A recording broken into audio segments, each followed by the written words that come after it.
Thank you very much for tuning in tonight. I got a call today from SBH, and SBH reached out and said, "Can we talk tonight about? Can we get on a Zoom and talk about the tragedy that happened to our community?" And at first, I was really reluctant. Like, I don't know exactly what to say. It's hard. Everyone knows that there are no answers. Everyone knows the hand of Hashem. Everyone knows that sometimes things you get and sometimes there are things you don't. So trying to figure out what to say became a struggle.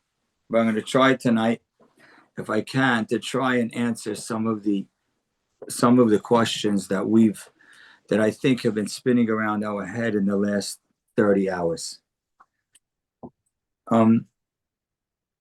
It's almost like surreal, because we had a nice week, and then everyone knew yesterday was going to be gorgeous weather. If you checked your phone, it said 78 degrees, and we were looking forward to this, maybe the first spectacular weather Shabbat.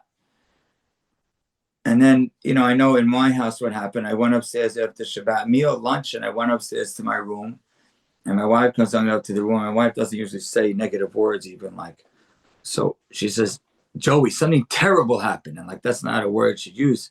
I said, "What do you mean?" She says, "You know Sidney Seder?" I said, "Yeah, of course I know Sidney Seder. We love Sidney Seder. His wife and his kids just got killed." And from that moment forward, and every person had their moment when they heard, I think we all just went into a shock.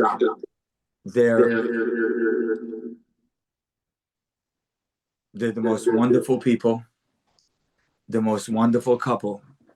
There's no way you could say, "Oh, it happened because of this," or "it happened because of that." There's no even room for it. They're an incredible couple. She's a wonderful, wonderful person. On Shabbat, keeping Shabbat beautifully, walking to her in-laws' house with her children. You can't be greater. Tremendous amount of charity, fully religious, observant Hashem. Like, where do I go? And yesterday, walking to shul on Saturday afternoon, and walking to shul, and you just see people in the street because everyone was out, partly because it was a gorgeous day, and then partly because people were in a little bit of a daze, and you're bumping into people, and then you hear all kinds of different stories. This happened and that happened. And that's one mistake that happens, is that the rumors go out, and it's, if you're going to share something, make sure it's accurate. But still, just the sadness that also you started to feel in the streets. I was walking to shul with someone, and he was crying. I bumped into a couple, and they were crying, and there's like this malaise. So I guess the first question is, like, how could Hashem do something like this? How could God, who we believe is merciful, who has Rahmanut, that is what Hashem is. He's the God of mercy. We talk about his mercy. We talk about his goodness all the time.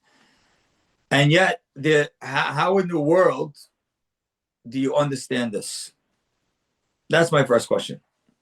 I'm going to try to answer it this way. There's a very well-known Gemara. And I actually had the chance to quote this Gemara last year after October 7th.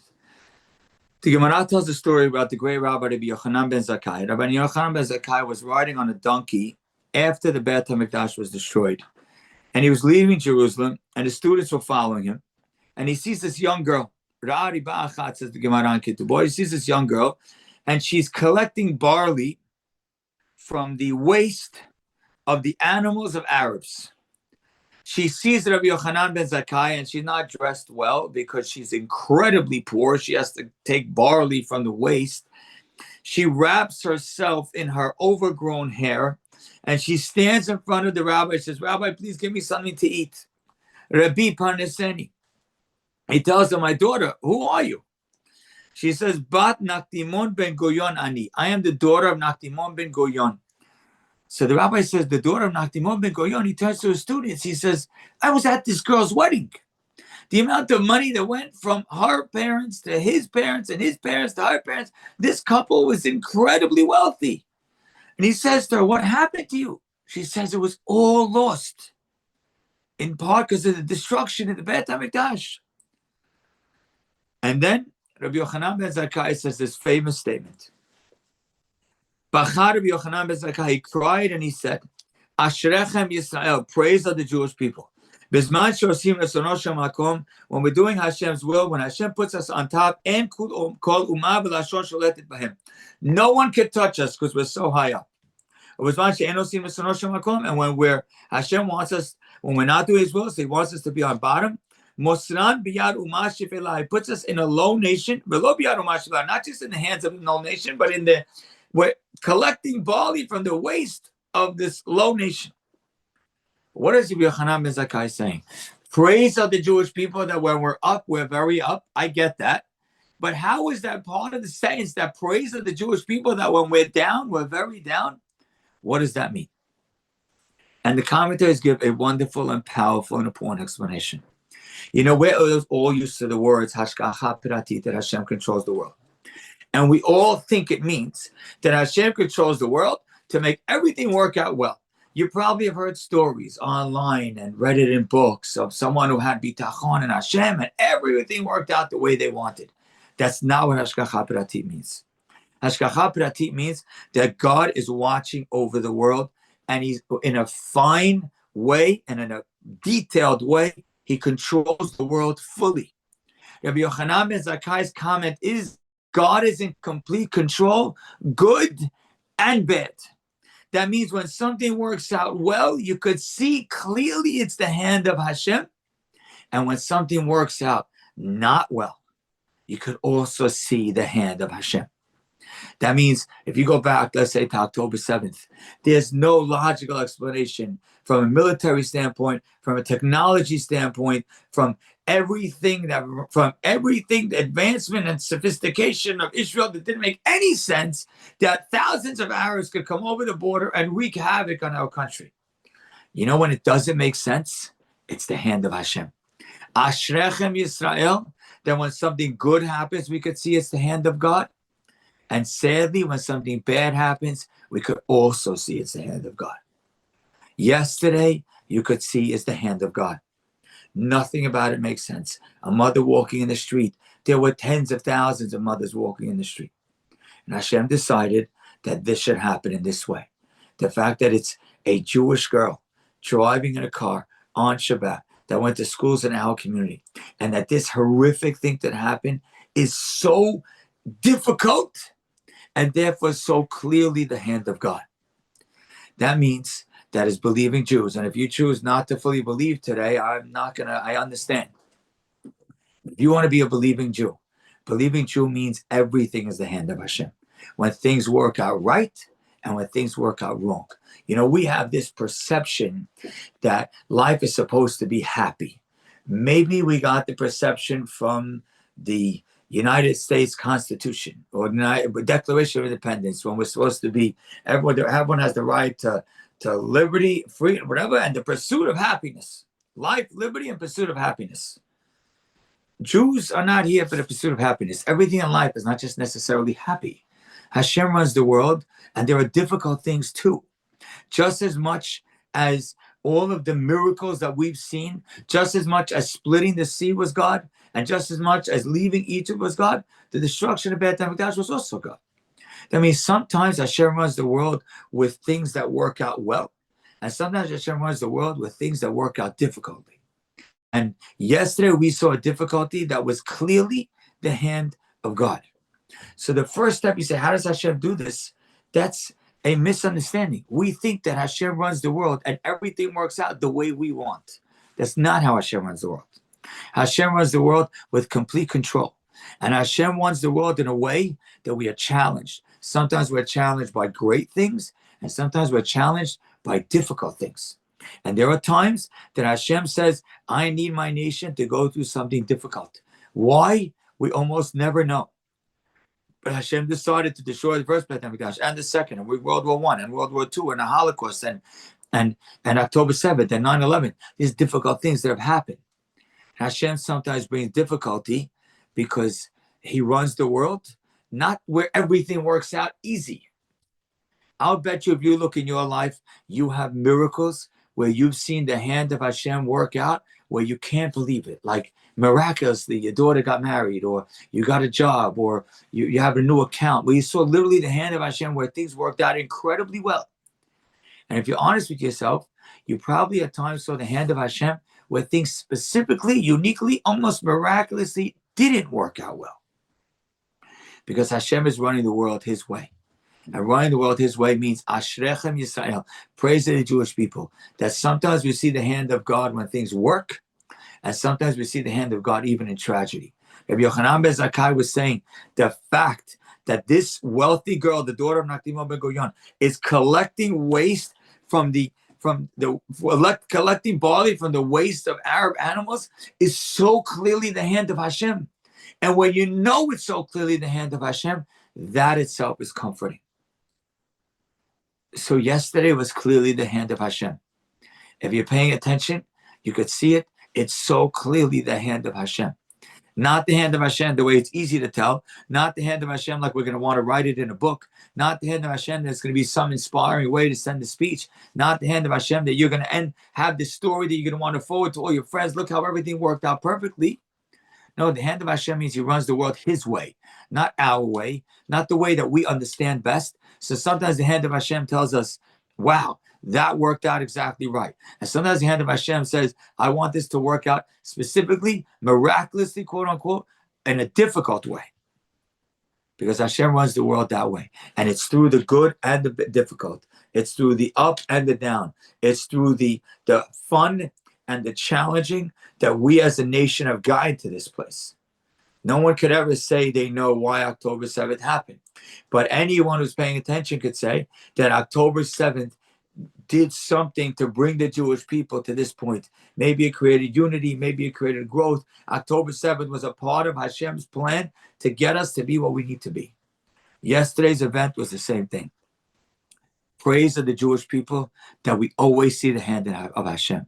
Where sometimes we see it, and when it works out well, there was a scary, freaky thing that happened last week in our community on one of our blocks on Tuesday. There was a car that hit. There's a little baby, and one of these housekeeper was wheeling the baby in one of these toy carriages, and the car hit the carriage, and the carriage went on its side, and it literally dragged the baby with the car for I don't know how many feet between the wheels. And somehow the baby came out perfectly fine. 2 stitches and the baby's completely fine. Why does this story happen this way and that story happen that way? The answer is it's Hashem. And it's the hand of Hashem that we believe is controlling our world either way. Whether it's things that we get and things that we see work out perfectly, or if it's things that we see that don't work out perfectly. So that's part number one. How does Hashem do this? The answer is Hashem runs the world sometimes with things we want, and sometimes he uniquely, almost miraculously, I don't know if that's the right word, works and runs the world in ways that we don't want. But it's the way he wants. And it's the world that Hashem is running the world and he's in control. And with his control of the world, the way he makes this world function, he shows you clearly this is him. In fact, the fact that it happened practically on the same day as the 10-year anniversary of the Sassoon children. And literally, the Sassoon children were on Rosh Chodesh Nisan, and today is Rosh Chodesh Nisan, and the Sassoon children happened on Shabbat, and this happened on Shabbat. And you have these 2 epic tragedies that no one will ever get to wrap their hand around. But Hashem says, I'm going to make it on the same day. And today, the funeral was on Rosh Chodesh Nisan, and on Rosh Chodesh Nisan is the day that Aharon HaKohen, the Jewish people, inaugurated the Mishkan on Rosh Chodesh Nisan, and Aharon also, like Sydney, lost half his family. It doesn't make you feel better. It doesn't make you feel, oh, wow, now I understand why. But it makes you realize there's something about the correlation of all these events that makes you clearly see that this is Hashem. So that's point number one. This is Hashem. And Hashem does things sometimes in a uniquely difficult way for us to see that it's him. Point number 2. What do you do with this? 2 young souls, little kids. This mother, who's the most wonderful person, ask anyone tells you about her. She was careful with her mitzvot. She was incredibly religious. She was unbelievably kind. She had a wonderful marriage with her husband, great balance, a great care for each other. She was a wonderful mother, cared for halacha to the exact detail. What do you do with this? So I want to share with you a story. This story is a story told a couple of 100 years ago by the great Rabbi Chaim Vital. And if you know me well, I don't tell over miraculous stories that often or dream type stories. Not miraculous. There's no miracle here, but mystical type stories or dream type stories. But I've told this story at a number of different tragic situations. In fact, last year there was a husband and a wife and the wife was expecting, that were driving the car, I think on the Garden State Parkway, and they got into an accident and everyone passed away. And they at the Shiva, at the Arayat, they asked me to come and speak. And I shared this story. The story goes that there was a woman back in the days of Chaim Vital. Her husband passed away when he was young. And her son comes to her house on a Friday night, which is his second yahrzeit, and the woman is crying. And the son says, Ima, why are you crying still? She says, what do you want me to do? It's your father's second yahrzeit. The son says, Ma, if you were crying only on the yahrzeit, I understand, but you've been crying every day since. The mother says, I don't know what to do. I just miss your father. And she falls asleep. Later that night, she falls asleep, maybe on the couch, and she has a dream. And in her dream, she sees many people running into the forest. And she starts running after these people. She's running after them. And they run through the forest, and finally they get to a clearing. And in this clearing, there's beautiful pasture, there's green grass, there's magnificent trees, there's birds, there's beautiful colors, magnificent flowers. And in the middle of this whole pasture, she sees like a lecture going on, someone giving a shiur, someone giving a class, and she sees the back of the person and all these rows of people listening. Someone of all the people that are running in the forest tells her, come with me, come to this. And she comes up to this shiur, and she waits till the lecture is over. And when the lecture is over, the man giving the lecture turns around and looks at her and he says, 1 second, that's my husband. She says to her husband, that's you. He says, yeah. She says to him, what are you doing? He says, I'm in Shamayim and I'm teaching Torah in heaven. The Yeshiva Shamal, I'm teaching Torah in heaven. She says, what? Why are you teaching Torah? You weren't very learned in your lifetime. He said, let me tell you the story. He says, my soul was once on this earth before. I was a very holy person, tremendous Tamid Chacham, very learned, tremendous amount of mitzvot. I was so pure that I never got married and never had children. My soul, after I passed away hundreds of years ago, was ascending to heaven. And they said, this person can't go so high because he never got married, never tried to have children. He never tried to have children. So they brought my soul back to this earth. I married you. We had 7 kids. Once we had our 7th child, then my soul had completed its task and came back to heaven. So she says, but you weren't really learned in your lifetime. He says, I know. In this lifetime, my main goal was to have 7 kids. In my last lifetime, I was very learned. I was supposed to learn here, but not nearly as much. And that's why now I have this position. So the wife says to the husband, if it's so clear what you're saying, can you explain our oldest son? Why is our oldest son going through such financial difficulty? He says, I'll tell you why. Our oldest son was in a court case 4 years ago. He was in a court case 4 years ago and he won because he was right. And the other person lost. But even though he was right, he caused a lot of pain to that other person. And because he caused that person so much pain, there was a decree in heaven that he has to go through pain. He has to go through 5 years of financial difficulty. At the end of the 5 years, he's going to be okay because at the end of the day, he was right. He didn't steal anything. He's going to be okay. And his finances are going to come back. She says, okay. How do you explain our second son? He's getting older and he's not married. The husband says, I'll tell you why. You see, we don't have any means. You lost your husband, as you could see, and we don't have money. Our son is destined to be a tremendous Talmid Chacham, and he needs to marry someone who's going to help. There's a girl on the other side of the world who comes from a wealthy family, and she's going to help take care of our son when they get married. But she's young yet.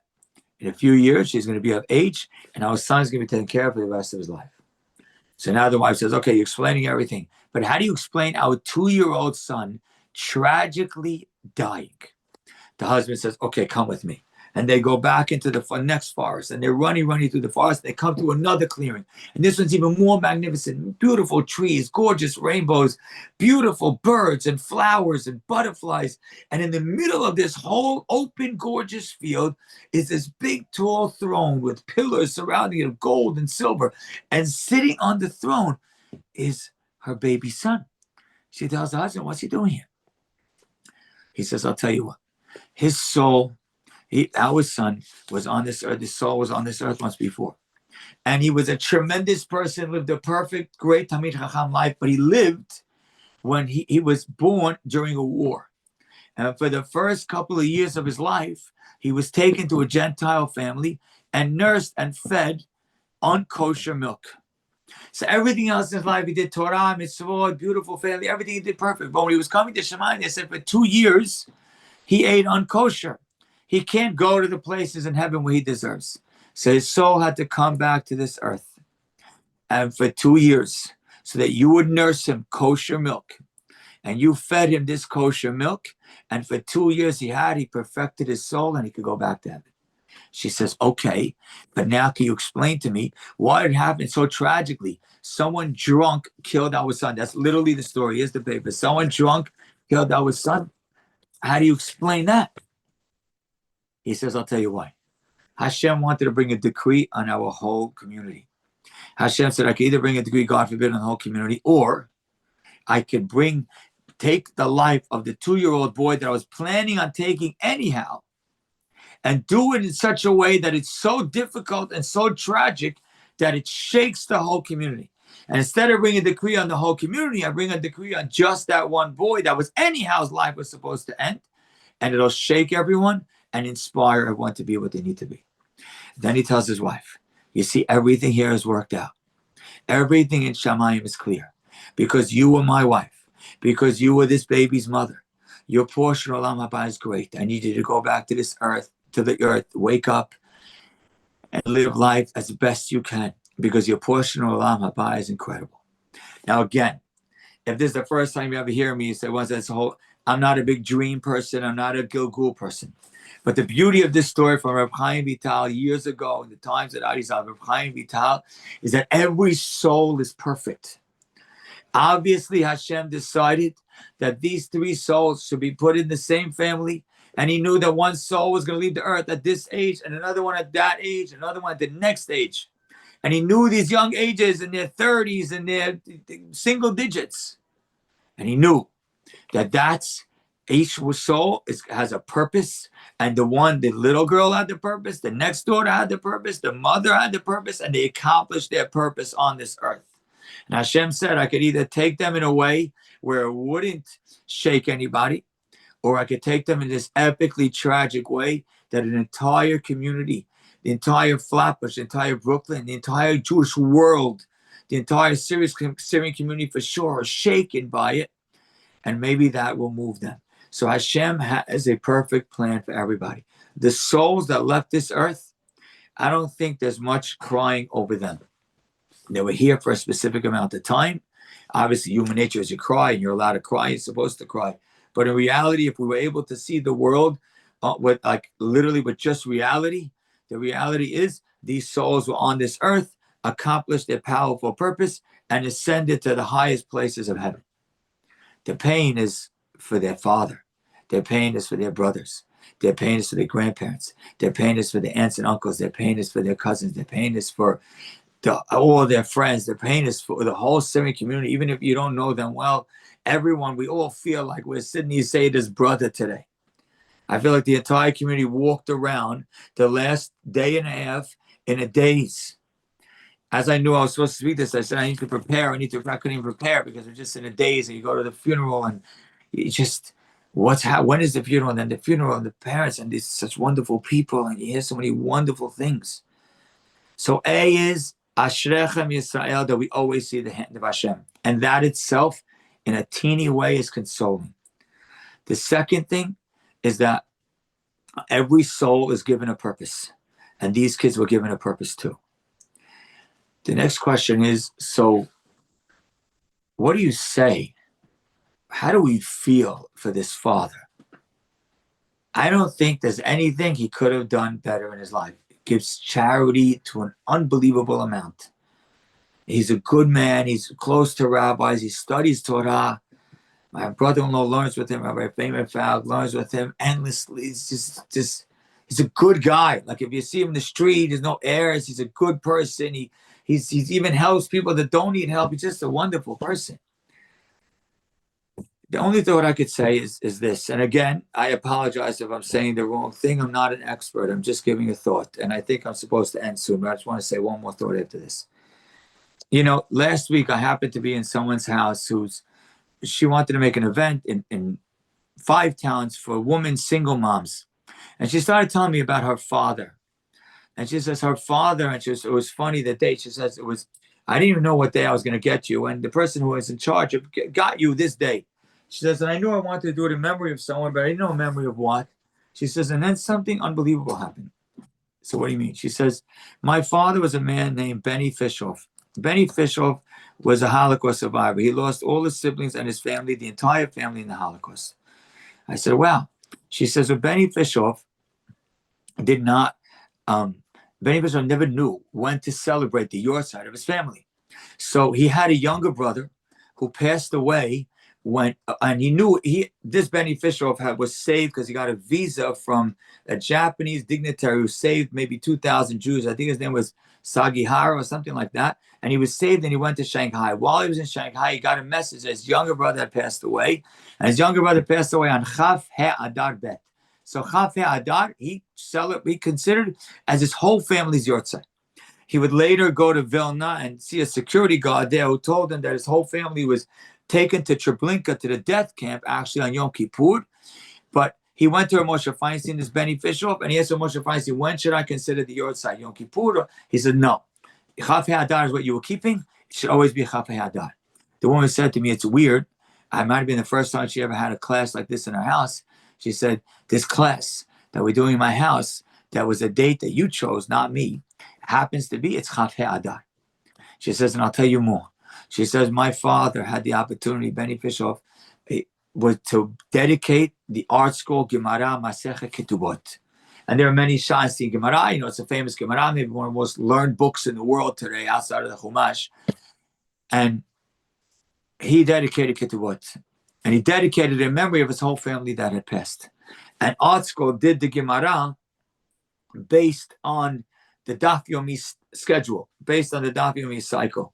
My father dedicated Ketubot right before the Daf Yomi cycle was starting Ketubot. And that year, the Daf Yomi cycle began Masechet Ketubot. What day? Chaf Adar. And her brother, this woman who's talking to me, her brother is a man named Rabbi Avi Fishoff, who helps thousands of Jews kids that are off the path. Her brother, Duvi Fishoff, is the president of the Mir Yeshiva. And I'm looking at this person's life, and here's my point. I said, here's this man, Benny Fishoff. If you would have seen him in 1947 or 1948, you would have said, wow, this poor kid, he lost everything. Yet at the end of his life, they wrote a book about him, a beautiful book that was written about his life. Oscar wrote a book about him. This man lived this prominent life and elevated so many people, and he lived this beautiful family that's literally built Am Yisrael. From the ashes we built. Somehow this man, Sidney Seder, with his incredible personality, his wonderful way, and his beautiful rabbis, and his belief in Hashem, he's going to build from the ashes. I don't know how. That's not, only Hashem knows how. But somehow this man, although he's going to go, this is unbelievably painful. There's no word to minimize that pain. But somehow Hashem's going to give him the strength. They're from the ashes. Am I saying that he's going to laugh and giggle anytime soon? I don't know. This is unbelievably tragic. But from the ashes, he's going to build. And that leaves it one last thing. What do we do with this? I don't have a great answer. And again, there's no saying how and what and why. But I'll tell you the truth. I lived in Lakewood when Rabbi Diamond's daughter passed away. And if you remember, I think he said today it was like 24 years ago. She was also a perfect woman. And when she passed away, what I remember was it was like Hashem made this tragedy as a way that the whole community at that time, the whole Syrian community and the whole Lakewood community would see her life on the big screen and want to imitate her. So if Hashem took this woman, Miss Seder yesterday, then Hashem wants us maybe to learn from her. And I'd like to give you a couple of lessons from her. And with this, we'll conclude, and we'll turn it over to these incredible professionals, Dr. Norman Blumenthal, Dr. Shlomo Leiberman. They're incredible, and please wait to hear their words, because they're much more expert than I am. But there are 3 things that, to me, keep coming out from her style that are to be matched and to be emulated. She was an unbelievable wife. An unbelievable wife doesn't mean you're exactly like your husband. Unbelievable wife means that you know how to balance, you know how to make it work. And we're seeing so sadly so many marriages and young marriages that don't end well. And I don't know, and I can't talk to that marriage. I don't know people, I'm not judging, God forbid. But maybe we can learn from her what it means to be a wife, what it means to have the humility and the courage, the confidence and the determination to build a beautiful home. Number two is maybe we can learn from her what it means to be a mother wheeling her children, or walking her children, a mother walking her children to go to her in-laws' house on Shabbat. A mother who anyone who knows her will tell you she's always talking about her kids. Maybe we can learn. Hashem's putting this live on the big screen for everyone. 2 days ago, her friends knew her, her family knew her, and that was it. Now every single person in the community is talking about her. Hashem maybe is saying, I want you to talk about her because I want you to learn from her incredible ways. She cares for her children, loved her children, was obsessed, was involved in her children. And again, so many of us are, but maybe we could better. Maybe we're living in a world that is so hectic between busyness of work and busyness of even of events and weddings and occasions and vacations and so many different places to run and so many different places to go, that the old days of being a mom who's with your children so much of the time is so not as real as it used to be. Now you might say, well, what are we supposed to do? Their moms have to get jobs and there's weddings we have to go to. I get it. And of course, but to some degree, I think so many of us can maybe, because of this, be inspired to be stronger, to be more focused. Maybe we go to a wedding for 10 minutes instead of, we don't really know them so well, instead of going for 2 hours. Maybe we could say no to something that's pulling us. Maybe even though work is endless, maybe we could have enough faith in Hashem to put down the phone and really focus and zone in on our family and our children. And here's my third lesson. My third lesson is this woman was the kind of person who really wasn't obsessed with all of the possessions. You got her a gorgeous necklace, you got her a Rolex watch, she didn't care. Wasn't into it, it wasn't her thing. And there was simplicity to this woman that I think we could learn from. What we have going on in our community, really in the Jewish world, is there's a lot of, excitement for quick, young money. And we love to run and excited about it. And people talk about private jets and nice cars. And again, there's nothing wrong with it. But in yesterday's Haftarah, which we read about, we read about Rosh Chodesh, not in Haftarah, in the Torah. In the Parashah, the last thing Torah that we read yesterday, before this passing happened, we read about the Rosh Chodesh and then the Korban Pesach. And the Korban Pesach, one of the laws of the Korban Pesach is you're not allowed to break a bone. In the Sefer HaChinuch that I have right here in front of me, Mitzvah Tet Zayin, says you're not allowed to break a bone. And somehow he says, we have to eat the Korban Pesach roasted. He said roasted is a royal way to eat it. But at the same time, you can't break a bone. It's kind of telling us that we can't indulge too much. And he says there are people out there that think, as long as I keep the mitzvot, I can indulge and obsess over every money, every food, every delicacy that's out there, because I could go crazy. I'm keeping the mitzvot. Says Sefer HaChinuch, that is a mistake. To just think, as long as I'm keeping the mitzvot, I could, be completely into every piece of money and food and delicacy and luxury that's out there. He says that's a mistake and that's wrong. And that's why when we eat the Korban Pesach, which is roasted, which is royal, we eat it with matzah, which is simple, and maror, which is simple. Because maybe we have to simplify our perspective. Maybe so many of us are running after it, and we're all guilty to some degree. Maybe not all, but a lot of us are guilty to some degree. It's getting a better car and a better this. Maybe we could take it back a notch, like she would, and say, she would tell her husband, we have a wonderful marriage. I don't really care for the jewelry as much. Maybe the lesson that this girl could teach us are these three things. Be an incredible wife. Be an incredible mom. And being an incredible wife and being an incredible mom means we don't care so much about the stuff, the gifts we're given, and the stuff we have. And it's hard to do because it's 2025 and we live in a materialistic world. I'm not one to talk. We all live in a materialistic world and we all want a better couch and better this and better that. But maybe this woman can teach us that there's a different way to do it. And we don't have to look at those young people that are making it all and we want to be that person. No, I don't want to be that person. I want to be the person that has a wholesome marriage and wholesome kids and that's following the path of Torah like this woman was. So in essence, I'm ending with 4 ideas, and I went much longer than I was supposed to, and I apologize. And thank you, SBH, for reaching out to say these words. Number 1 is, even when something is tragic, you see the hand of Hashem. Number 2 is every soul is given a very perfect role in this world, just like that story of the dreamer of Chaim Vital. Number 3 is this man and his kids, with his wonderful personality and the strength that he has and the support system he has around him. We're hoping and praying to Hashem that from the ashes, he will build something powerful. It won't be easy, but something powerful that he'll look back and he'll say, I did, Hashem, you challenged me, and I used the challenge for something incredible. Should I give you an example of a person like that? David HaMelech. David HaMelech, I'm not sure if you know, but he also lost 2 children. David HaMelech was a fugitive for part of his life. Shaul HaMelech ran after him. His son Avshalom ran into him. He had a difficult life. But you know what David HaMelech did? From that difficult life, he created Tehillim. And every single one of us are better for it. Somehow, from this tragedy, he's going to create strength. And number 4 is, what are the lessons we can learn? There's no lesson of why. But the lesson that we could learn is maybe look at this woman and say, the way she lived is Hashem put her on the big screen for all of us to learn from. How to be a wife, how to be a mother, and how to care, and how to look at materialism. I'll end with this little thought. After World War II, there was a very famous Holocaust survivor. And he said that for a bunch of years, I just kept asking why and why and why. Why would God do this? How could God do this? Why does it make any sense? What happened yesterday in a few seconds, what happened every few seconds in the Holocaust? Thousands of people were being killed a day. Why? He says, and one day I woke up and realized the right question to ask is not why. The right question to ask is what? What do I do now? So if you're the type of person who wants to not believe in God, then this is not for you. But if you want to believe in God, you know what your what is? If you're close to the family, be there for them. Don't try to say something that's going to take away the tragedy, because there's nothing you could say that could take away the tragedy. But just be there for them. If you belong in the Shiva house, go to the Shiva house. If you're going to take care of the children, if you could give them gifts, you could be there for them. Your what is to be there for them.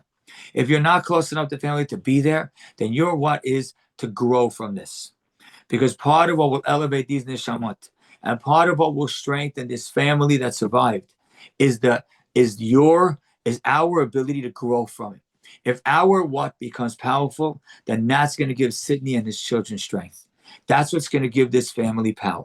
So Hashem runs the world. He has a perfect place for every soul. From the ashes, we'll build something incredible. And every single one of us, we spend a couple of days bemoaning the why. But at some point we stop and we say, what can I do?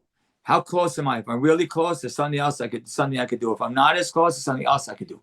But I could change. And if I decide tonight to have some improvement in my life in one of these 3 areas, in my relationship with my children, my relationship with my spouse, or my distancing from materialism, if I can make a decision tonight to grow, then that will give me strength, and that will give them strength.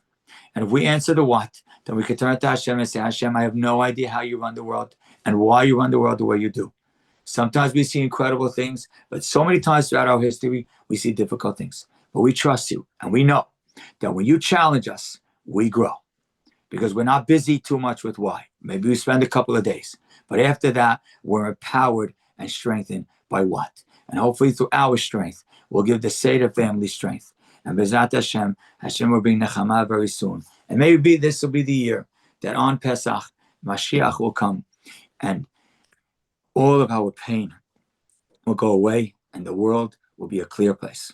Until that time, we don't get frustrated. We don't ask why. We're empowered by what. Thank you and good night. Thank you so much, Rabbi Haber. I really appreciate those words of Hizuk. And I think, the next part of this program is exactly that, is exactly looking at the what we can do to grow, what we can do to heal, what we can do to move forward from here, both as individuals and families, as well as a community.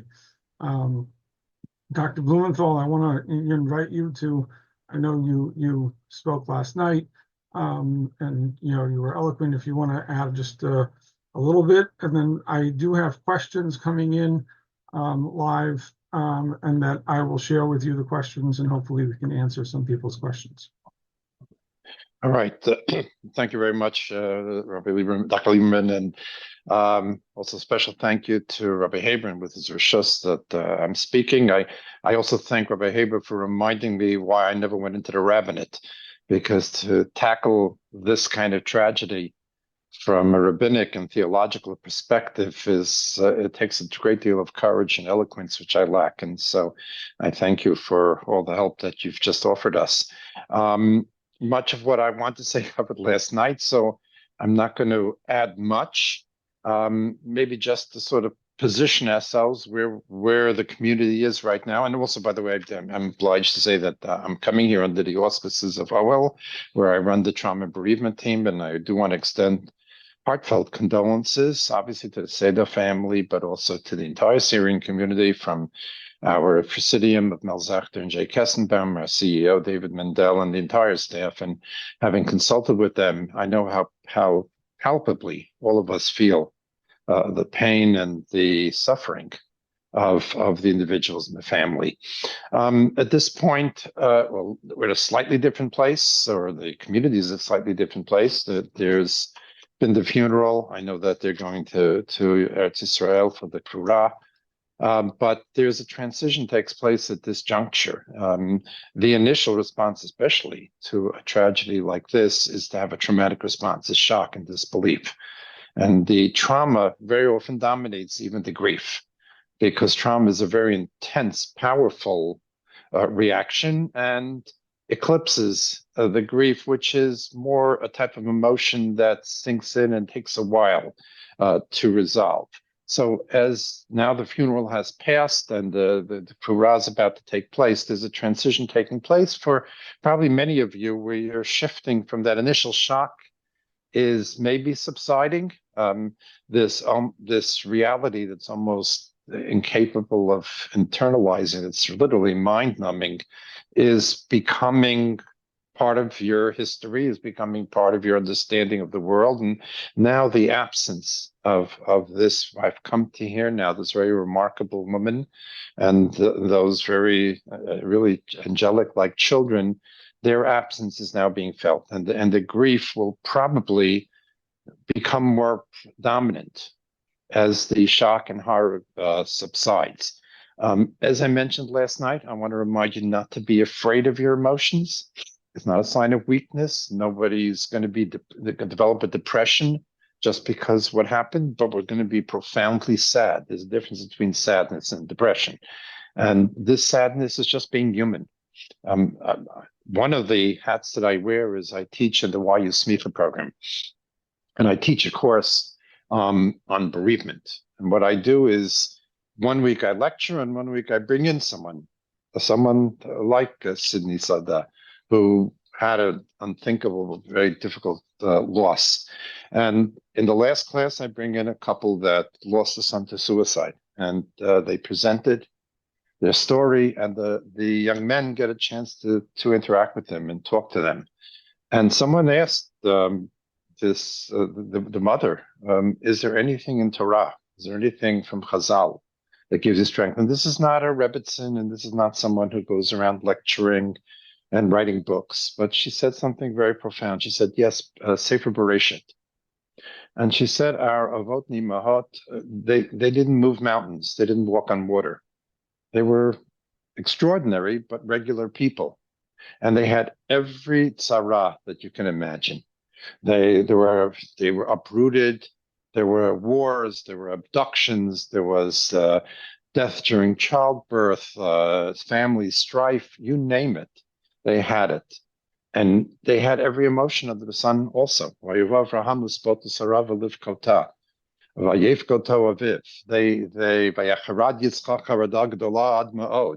they trembled. They cried, and they faced it. They managed it, and that's where she gets her strength. But again, they too, they are our role models, and they allowed themselves to find emotional expression. They were able to cry. They were able to be afraid.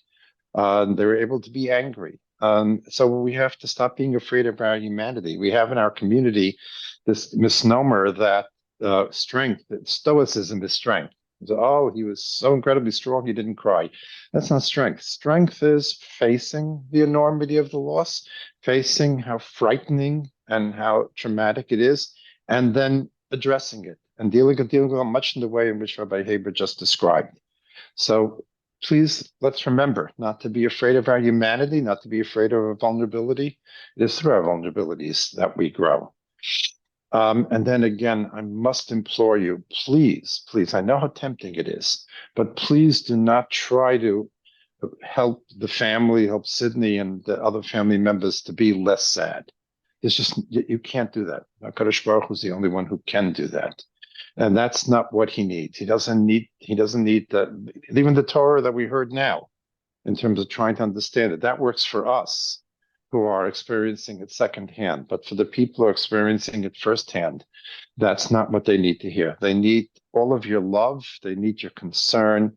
They need your also acceptance of them as regular people. Sometimes people who have gone through a tragedy of this enormity, when people see them, they're scared of them, almost as if they have a communicable disease. Say good Shabbos to them. Shabbat Shalom. Don't say, comment on something innocuous that may be of interest to them. Certainly, your reaction to the family should be commensurate with the relationship that you had with them previously. Obviously, the relatives and the close friends will inquire more, will offer more comfort, and those who are more distant will do so less so. And then they do not. Nobody wants to be pitied. And sometimes when someone with whom they had very little connection tries now suddenly to be involved or kind to them because of what they went through, they see that as pity. So again, treat them normally, but also don't try to get rid of their sadness. Share in it. Join in it. I mentioned last night that many people who have suffered these types of losses have described as some of the most comforting visits are people who cried with them. In fact, if we need a model in Torah for the loss of children, it would be Aaron, who lost his two children, as the Rav mentioned, on this date during one of the most joyous celebrations described in Chumash. And Moshe tries to give Aaron comfort, and then there are two very powerful words. And I'm a Baal Koreh, so I know when I read it, it sort of sends chills down my spine. But it says Vayidam Aaron. Aaron was silent. And many of the commentators try to ask, why didn't it say Vayishtok? Shtika is silence. And they say that shtika means you have something to say and you choose not to say it, which is also meritorious. But Vayidam is that deep, abiding silence when there are no words. There's absolutely nothing to say. And if you're paying a Shiva visit, and you sit with that stunned silence, which is really about the only reaction we can have to a tragedy this magnitude. And we listen and we learn about Sarah and we learn about the children. Then we're doing Nicham Avelim, even if we don't say anything. But most importantly of all, please don't try to explain to the family why it happened, or don't give them the very Torah that we heard here. Just join in their pain. Make sure to let them know how loved they are and let them know that they're not alone. There's a classic study. I think I quoted it almost every day during the COVID pandemic, but it was known as the Climbing the Hill study. And what they did was they took college freshmen. I always said we love studying college freshmen because for $10 they'll do anything. And they gave them a very heavy backpack. They took them to a steep hill. And they told them, we want you to climb this hill. But before you climb the hill, we want you to estimate how hard it'll be to climb this hill. The only difference was one group climbed the hill alone, and the other one climbed it with a friend. And pretty consistently, those who climbed the hill with a friend saw the hill as less steep than those who climbed it alone. It's still a hill, and it's still a steep climb. But when you, in any way possible, climb it together with someone else, the hill doesn't look so steep, and that's what you're gonna do for the Sadya family. You're not gonna tell them we know what they're going through. We don't, but we'll, as best we can, climb the tree with them. Again, just one or two more points. One of the ways in which people grieve is to reclaim the ordinary, is to get back into the routine. I'm sure the family is going to do it.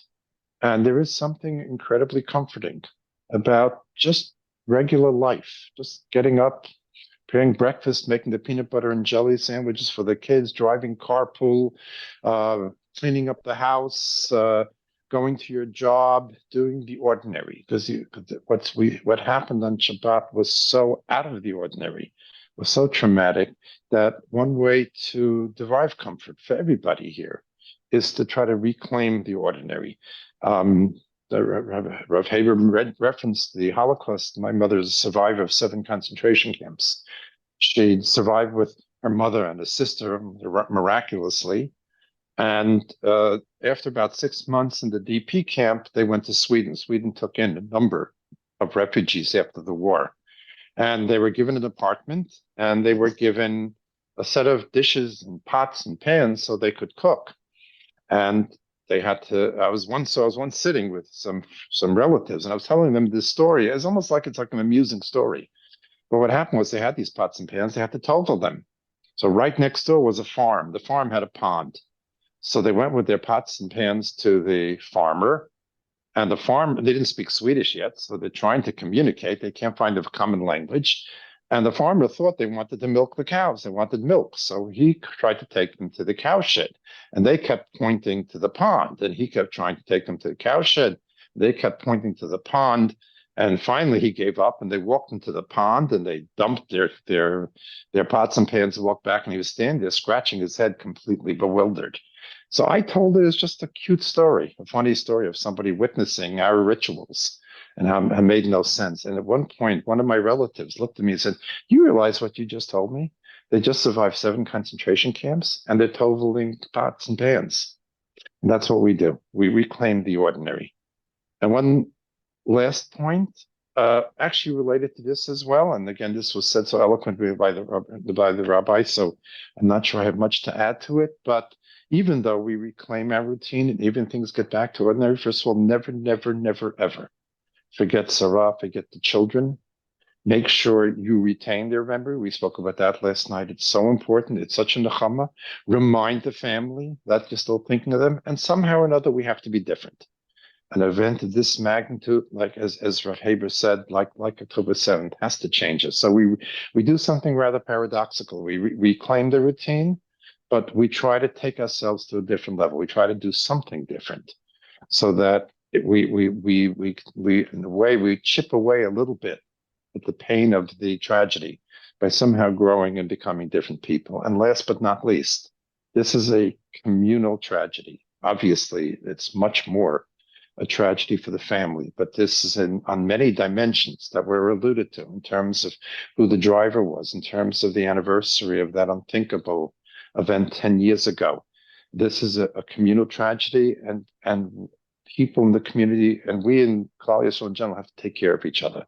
And I think one way in which we have to be kind, we have to hug each other, we have to comfort each other, and we have to be careful also how we are with each other, that we don't engage in all the very superficial and silly ways in which we treat people and sometimes hurt people, because we're an injured, we're a traumatized people, and the only way we can comfort each other is the manner and fashion in which we interact with each other.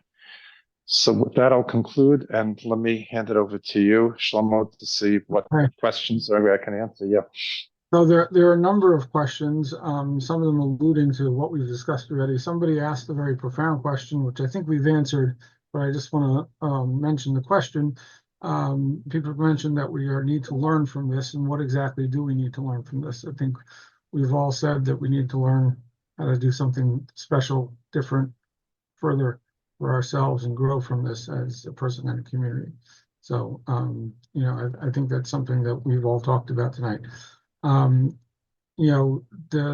question that they asked is teenagers. We've mentioned a lot of young kids, and we mentioned small children, because those were the ages of the children that were struck.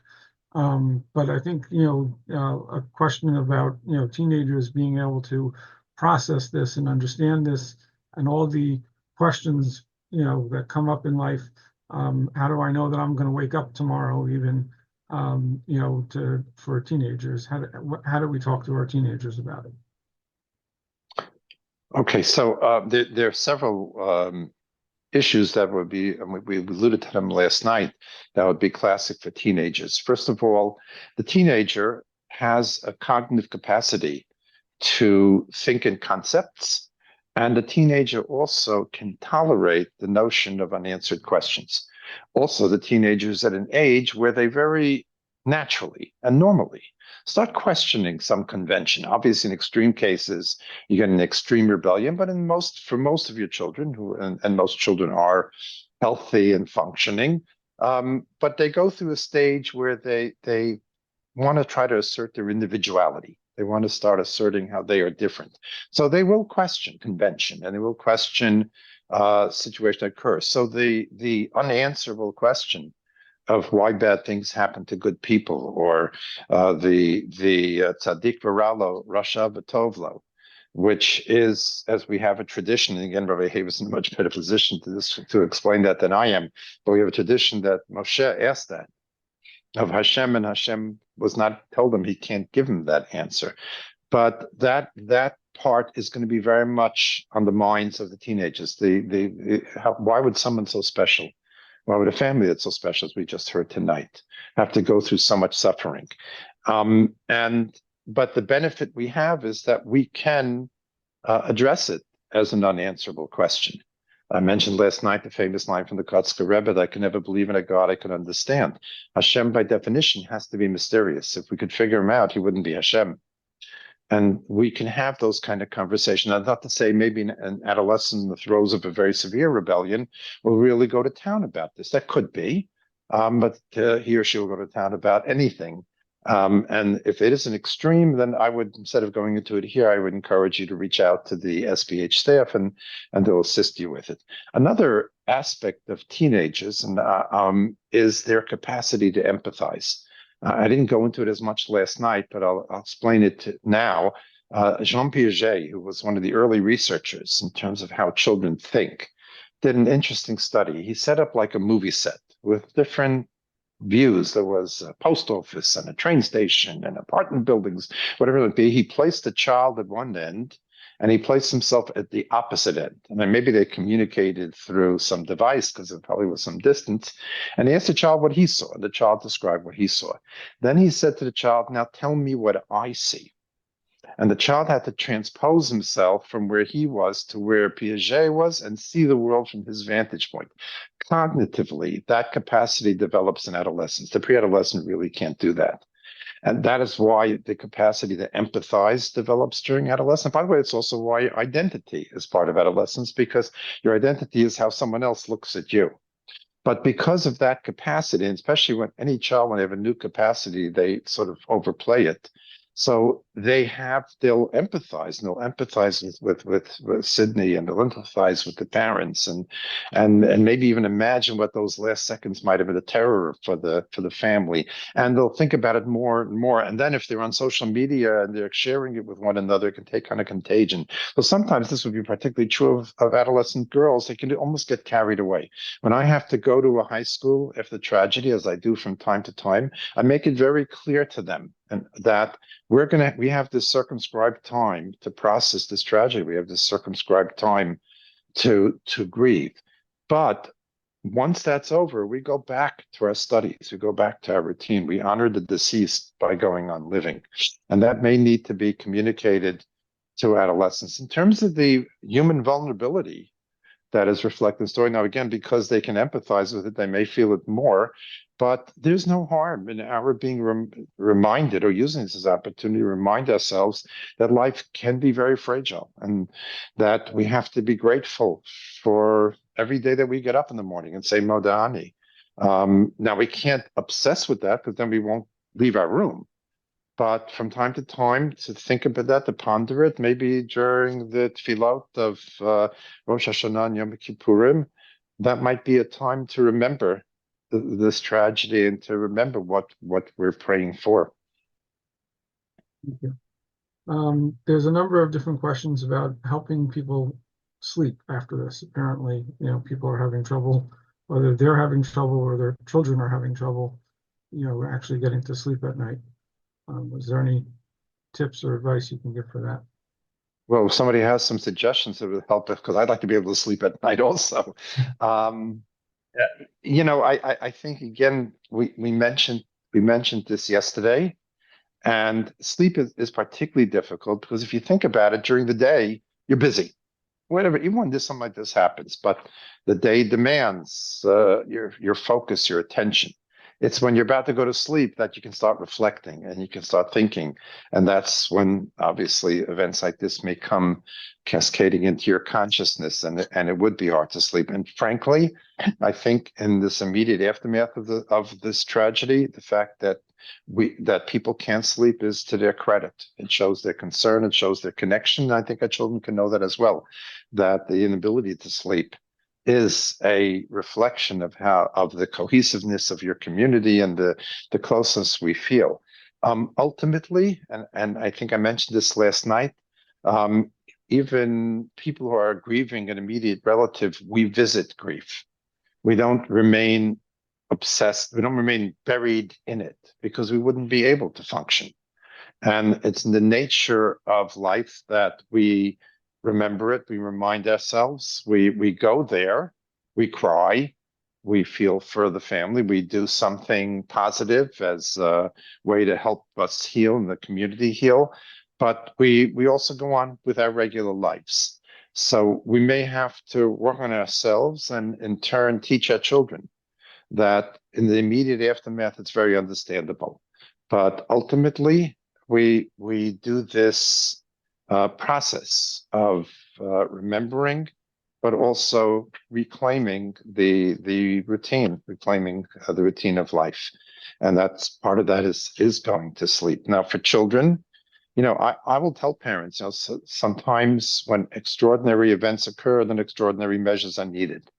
And if your child's really having a hard time, and I know it's a big no-no for children to come into your bed or for you to have to go lie down with them, sometimes when something of this magnitude happens, it's understandable.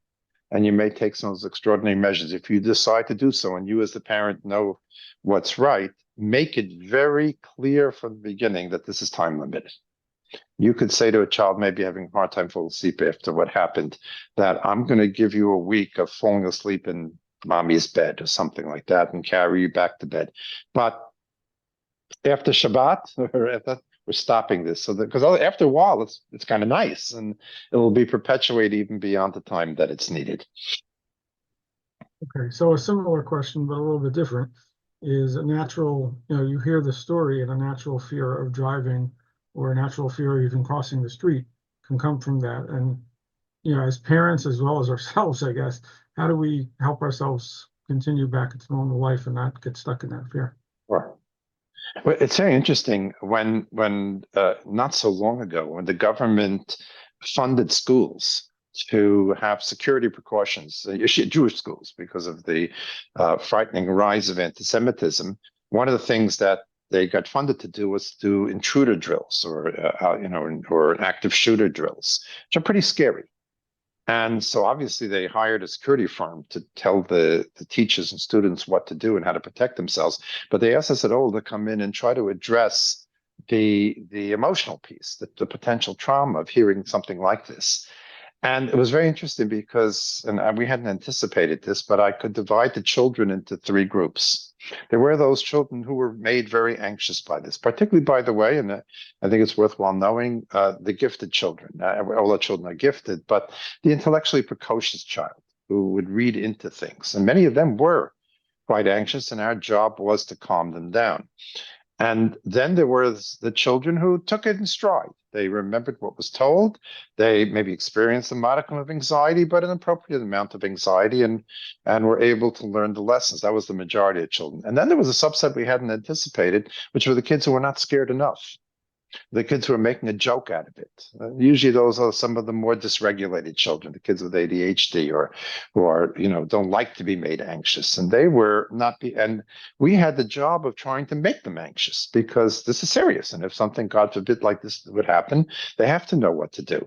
So I would tell you the same thing is true about crossing the street. Most of our children have an appropriate level of anxiety, so they don't try to run across the street in the red light, and they do look both ways, and they stay in the crosswalk, as say that her children had. And for them, if they're scared, we have to get them back into the practice. So it becomes like getting back in the saddle after you've been thrown by a horse. For those who are very, very anxious, we might have to work a little more strenuously to let them know that, again, this is something rare. And as long as you take those appropriate precautions and appropriate alertness, it's highly unlikely that something like this is going to happen. But there might be some kids who are not scared enough. There might be the daredevils. There might be the kind of kids who want to quickly race ahead although a car is coming down the road. And those kids should be made scared. Those kids, and this might be an opportunity, I hate to say it, but this might be an opportunity to highlight for them that there is an element of danger, and want them to have a little more anxiety for their own safety, and to make sure that nothing, God forbid, of this magnitude happens to them. Okay, so a harder question, well, those weren't hard. Yes. All right. I think this is a little bit more difficult. How do we cope with our anger towards the person who caused the accident, especially now knowing that it's somebody from our community as well, who also probably needs our support and our help? How do we manage that anger, in dealing with this? Mm-hmm. Yes, that is a harder question. There is a body of literature in psychology about people who cause other people's death. Now, it's sometimes referred to as the accidental killer. We in the trauma team refer to it as the inadvertent perpetrator. Usually we're talking about someone who was driving within the speed limit, totally sober, and something freaky, kid ran out in the street after a ball and was unavoidable. I'm not sure if that's the case here. I'm wary to jump to conclusions. There's a lot of information we don't know, and we have to always be a little skeptical about what's reported in the media. But it becomes a bit more complicated when there is some culpability involved. I would, and I did last night, and I think I would do the same today, is urge people to try to hold judgment, try to take, to wait and see until things become clearer before they jump to any conclusions, and to also keep in mind that if she's from the community, and I don't know whether it's true or not, means she has probably relatives in the community. And I think it's a good time to remind everybody that wonderful, caring, conscientious parents sometimes have children that don't turn out the way we'd want them to. And sometimes parents who are not the greatest parents have kids that turn out to be superstars. There's a lot that goes into how someone turns out, and we shouldn't just knee-jerk look at family and parents to try to point accusatory fingers. But in terms of who the driver and the possibility that there was culpability here, I'd urge ourselves to wait a little bit until things become clear. In terms of anger, yes, it's understandable that if this was something, if somebody used very poor judgment, if somebody did something very risky, it is frustrating and it is infuriating, and that's normal. And again, Hashem gave us a capacity to be angry for reasons. Should the anger be consuming? Should the anger become so preoccupying that you can't think of anything else? No, we live in a just society. We live in a country that, I know there's a lot of flaws and it's far from perfect, but more so than not is fairly dispenses justice. So we certainly don't have to take the law in our own hands, and we can, for the most part, rely in the country and the government that we live in to mete out justice fairly. So I wouldn't let it be consuming. And again, everything we should try to see if we can channel it in a positive direction. And maybe one way to channel this anger, as I said before, be careful about making judgments, but also to remind ourselves and to remind our children that that a car is a wonderful invention. In fact, when they first invented the car, there was some resistance to whether it should be produced because people were afraid it, they knew how it can hurt people. And the conclusion was, yes, we'll produce cars, but we'll teach people how to drive them. And remind ourselves that even though we're very experienced drivers, or if our children are feeling very good about their driving skills, that it's still a dangerous apparatus if not managed responsibly. And it's channel it in that direction, and let's take care of us. Let's engage in proper self-preservation, and let's be good citizens. I don't know that there are any more questions that we haven't really covered. There are a couple of comments, and I think one of them is, profound in the sense that we can help walk away with a positive thought. And that is that, why is it that we have to wait till a tragedy happens to say that God runs the world? Why can't we remember that, during the positive times and, live in that during the positive times? So I think it's actually a good thought to walk away with, and I appreciate them sharing that thought. For closing, is there any other things that you want to add before we close for tonight, or? I think, the Rabbi Haber very eloquently spoke about reminding ourselves how Hashem runs the world. Hashem also does take care of us. I remember now, it's 10 years ago, coming into Congregation Shar Tzion, the night of the Sassoon fire, and reeling myself from just hearing the news. In fact, I remember I came home from Arvit, and I still had an adult child living at home at the time. And as soon as I walked in, he said, "Don't make Havdalah, go upstairs to your phone." And that's how I found out. In fact, since then, I don't even realize it was 10 years. Every night when I come home, let's say Shabbat, before I make Havdalah, I go to my phone for that reason. But I remember standing in front of, I believe it was about 1,500 members of the Syrian community, every one of whom the shock and horror just was written all over their faces. And I got up and I said what I really truly believe. I don't know how Gail and Siparat Sassoon are going to make it. I don't know how I could possibly have the words to help, but if there will be, it's through Hashem's great mercy and help. And while Hashem also dictates what happens, Hashem will see to it. We'll make sure that there'll be nechama, there'll be a refuah, and we, as everybody to varying degrees goes through this very difficult kufa and very difficult period, have that faith and trust that we're being led and we're being directed and we're heading towards ultimately something unimaginably good. And I know I'm going to try to hold on to that, and I implore everybody to do the same.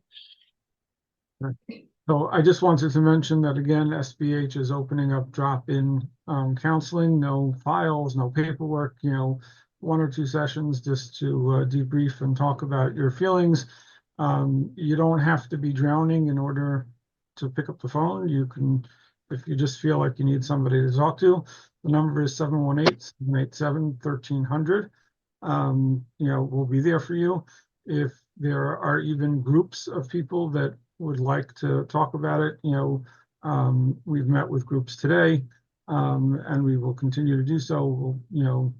Whether it be families together who are grieving together, any which way we can be helpful.